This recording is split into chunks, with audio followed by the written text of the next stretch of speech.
మేము విద్యార్థులకు మెస్ ఛార్జీలు పెంచినాం, పిల్లలకు ఎసోంటి తగిలిపులు లేకుండా చూస్తున్నాం అని సర్కారు గొప్ప చెప్పుకుంటున్నది. కానీ నిజంగా అట్లున్నదా బళ్ళల్లా? సర్కారు చెప్పిన సకదనం లేదనే అంటున్నారు చాలా మంది. వాళ్ళు వీళ్ళు అన్న మాటలు మనం నమ్ముడెందుకు? డైరెక్ట్ ఆడ ఏం జరుగుతుందో చూస్తే తెలియదా? ఏం పనులు ఏం చెప్పిస్తురా అవి?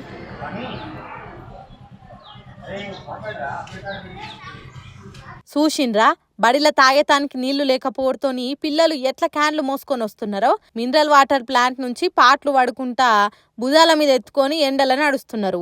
ఇంతకు అలా బడిలో ఏం జరుగుతున్నది, ఎందుకు నీళ్లు మోసుకొని రావాల్సి వస్తున్నది అనేది ఆ పిల్లలే చెప్తున్నారు. ఇనుండ్రి.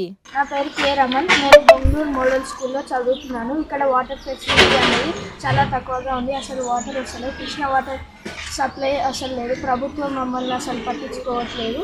దయచేసి మాకు నీళ్ళు ప్రొవైడ్ చేయాలని క్లాస్ రూమ్లో మనిషికి ₹2 వేసుకొని వాటర్ క్యాన్ బయట నుంచి తెచ్చుకొని మా క్లాస్లో పెట్టుకొని తాగుతున్నారు. అయినా కానీ నాకు వాటర్ క్యాన్ సరిపోతలేదు.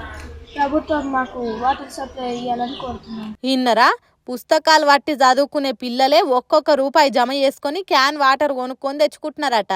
ఇబ్రహీంపట్నం మండలం బొంగళూరు అనే ఊర్లున్న సర్కార్ బడి ముచ్చటిది.